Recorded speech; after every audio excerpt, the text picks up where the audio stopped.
Morning. Morning Sujith, నువ్వు నన్ను పిలిచుండొచ్చు కదా. బాగా అలసిపోయినందుకు నిద్రపోయాను. మరేం పర్వాలేదు. 4 రోజులుగా చాలా బిజీగా ఉన్నావు కదా, అంతా అయ్యాక బాగా నిద్రపోవాలని నువ్వేగా అన్నావు. అవును, ఏంటి నిద్రలేదో మాట్లాడుతూనే ఉన్నావు? ఏమని? ఏమో నాకు ఏం అర్థం కాలేదు. నిన్ను తట్టి లేపగానే నువ్వు సైలెంట్ అయిపోయావు.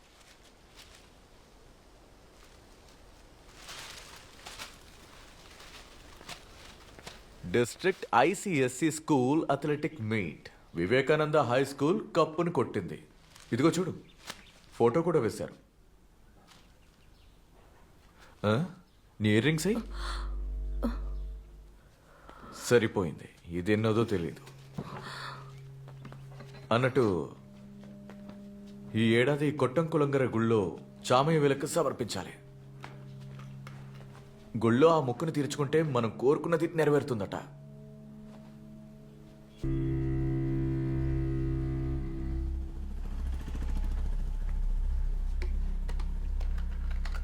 Good morning. మార్నింగ్ సుజిత్, నువ్వు నన్ను పిలిచుండొచ్చు కదా. బాగా అలసిపోయినందుకు నిద్రపోయాను. మరేం పర్వాలేదు. 4 రోజులుగా చాలా బిజీగా ఉన్నావు కదా, అంతా అయ్యాక బాగా నిద్రపోవాలని నువ్వేగా అన్నావు. అవును, ఏంటి నిద్రలేదో మాట్లాడుతూనే ఉన్నావు? ఏమని? ఏమో నాకు ఏం అర్థం కాలేదు. నిన్ను తట్టి లేపగానే నువ్వు సైలెంట్ అయిపోయావు.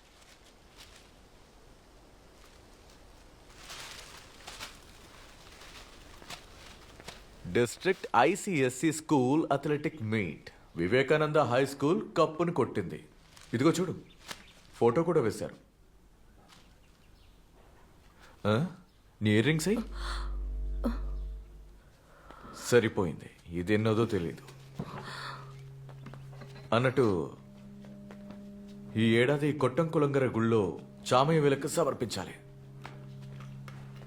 గుళ్ళో ఆ మొక్కును తీర్చుకుంటే మనం కోరుకున్నది నెరవేరుతుందట. పెళ్లికి పిల్ల దొరక్క మా పెదనాన్నగారు అబ్బాయి ఎంత కష్టపడ్డాడు. మొక్కు తీర్చిన 2 ఏళ్లకి పెళ్లి అయిపోయింది. ఏడాది తిరిగేలోపే బిడ్డ పుట్టింది. గొప్ప విషయం కదా. దొరికిందా? మంచిది. దేవుడా,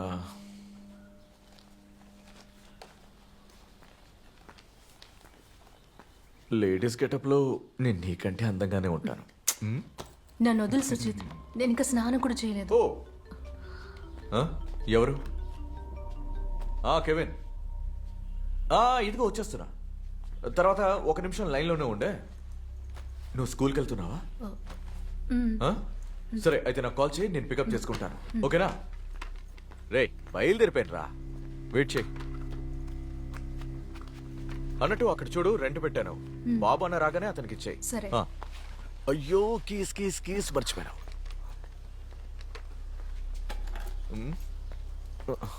ఓకే, బాయ్ బాయ్. బాయ్.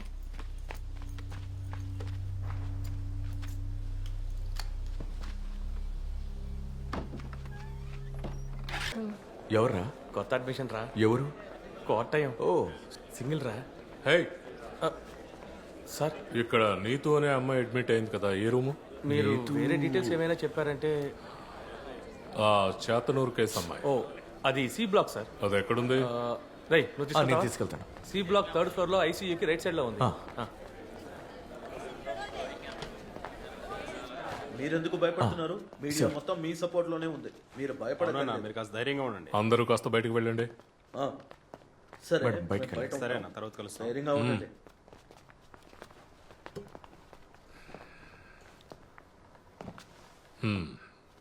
పాప, నువ్వు బాగానే ఉన్నావమ్మా?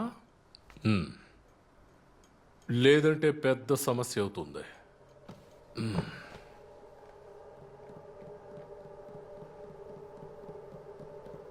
ఎఫ్ఐఆర్ చదువు. సార్, అది చదువు.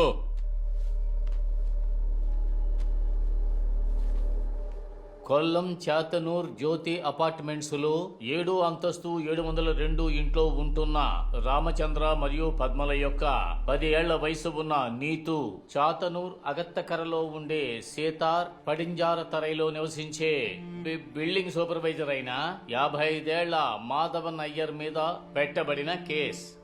1/3/2022 సాయంకాలం 4 గంటలకి నీతుని జనరేటర్ రూమ్ లోకి తీసుకువెళ్లి మాధవన్ అయ్యర్ ఆ అమ్మాయి మీద అనుచిత కార్యానికి పూనుకొన్నాడు. ఆ రోజున ఆ అమ్మాయి నీలం రంగు ఫ్రాకుని వేసుకుంది.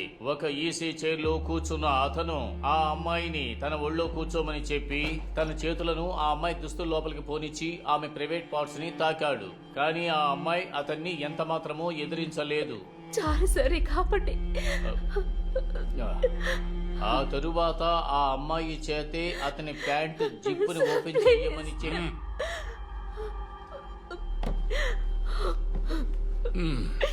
నేను అప్పుడే చెప్పాను, ఇది కేసు అయిందంటే మీ అమ్మాయి జీవితం నాశనం అవుతుందని. కోర్టులో అడిగే ప్రశ్నలు, పోలీసు విచారణ, ఇంకా ఊరి ప్రజల మాటలు, తర్వాత మిమ్మల్ని ప్రశాంతంగా బతకనివ్వరు. ఏం చేద్దాం?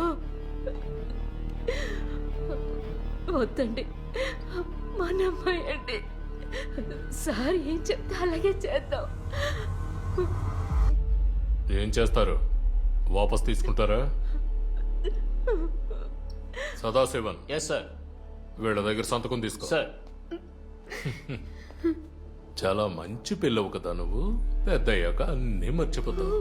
అంకుల్ నీకు కాంపన్సేషన్ ఇప్పిస్తారమ్మా. ఓకే?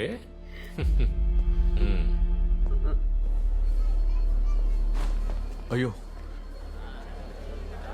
నువ్వు నాతోరా. సార్ సార్ నేనేం వినలేదు సార్.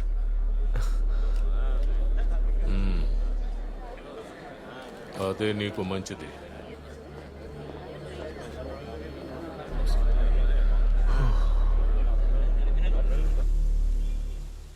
అన్నయ్య, బ్యాడ్మింటన్ కోర్ట్కి ఇస్తారా? టీచరా? నిన్న ఇది లాక్ చేయకుండానే వెళ్ళారు టీచర్. నేనే మళ్ళీ లాక్ చేశాను. ఓ ఏమైంది మీకు? మీరు ఎందుకు అలా డల్గా ఉన్నారు? మీరు నన్ను చూసారా? నేనే గేటు తెరిచాను.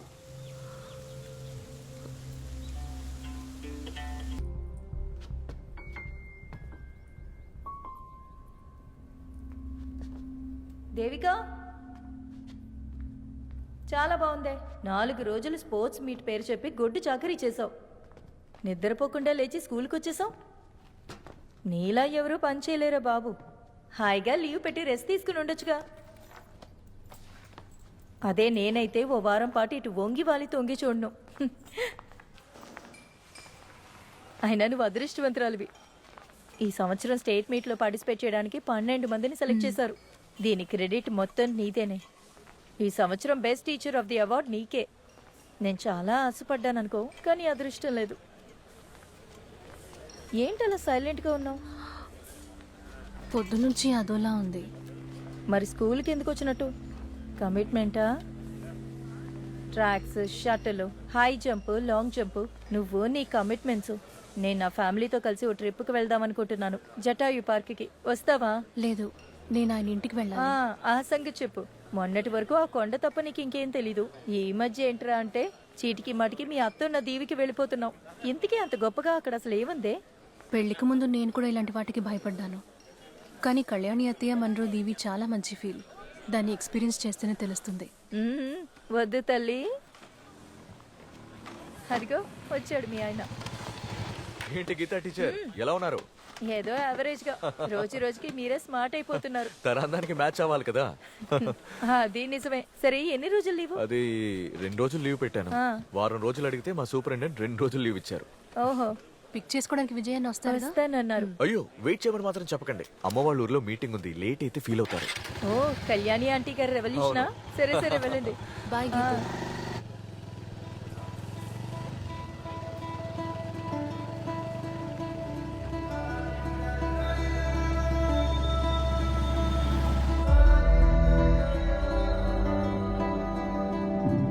ప్రియమైన గ్రామ ప్రజలారా, దీవిని కాపాడాలన్న ఉద్దేశంతోనే ఈ కమిటీ పోరాటానికి దిగింది. ఈ రోజు నుంచి మన పోరాటపు తరువాతి అడుగు వేయబోతున్నామని తెలియజేసుకుంటున్నాం. ఈ పోరాటంలో పాల్గొనడానికి వచ్చిన మీ అందరికీ నా విప్లవ వందనాలు. ఇది మామూలు పోరాటం కాదు, ఇది జీవనాధారం కోసం చేసే పోరాటం. ఈ రోజు మన ఎదురుగా నిలబడి మాట్లాడబోయేది జీవితంలో ఎన్నో సందర్భాల్లో విప్లవం కోసం ధైర్యంగా నిలబడిన సహోదరి పాటన్ కళ్యాణి. 1980వ సంవత్సరంలో పోలీసులు మన దీవిలో హద్దు మీరినప్పుడు పాటన్ ట్యాంకు లాగా ధైర్యంగా నిలబడింది మన కళ్యాణి అక్క. మన మనస్సులో చిరస్మరణీయంగా నిలిచిపోయిన పెరుంగాలన్ రాఘవన్ కి భార్య మన కళ్యాణి అక్కని మీ అందరి తరపున వేదిక మీదకి సాదరంగా ఆహ్వానిస్తున్నాం.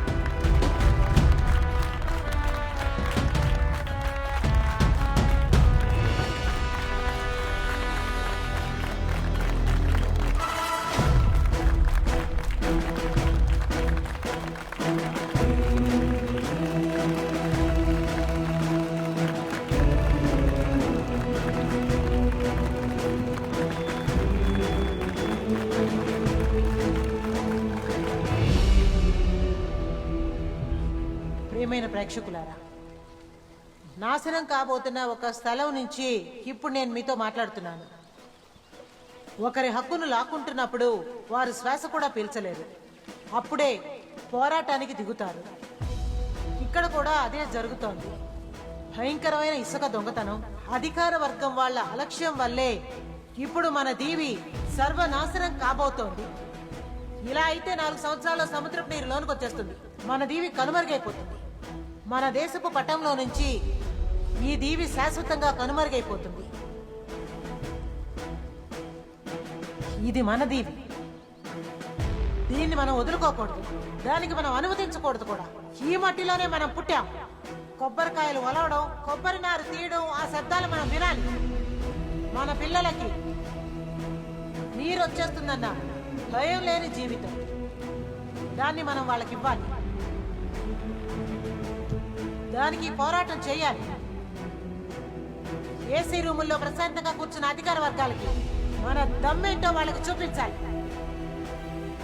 ఇది మన హక్కు కోసం పోరాడుతున్నాం, మన జీవనాధారాన్ని చేస్తున్న పోరాటం. దీంట్లో మనం ఓడిపోకూడదు. అధికార వర్గం వాళ్ళకి మనం ఏమిటో చూపించాలి. అలసిపోవచ్చు, కానీ ఏదో ఒక రోజు మనం ఖచ్చితంగా లేచి నిలబడతాం. మన పోరాటానికి విజయం దక్కుతుంది. మన ఇంకులాబ్ ఘోషానికి ఏదో ఒక రోజు తప్పకుండా వెలుగొస్తుంది. సోదర సోదరీమణులారా,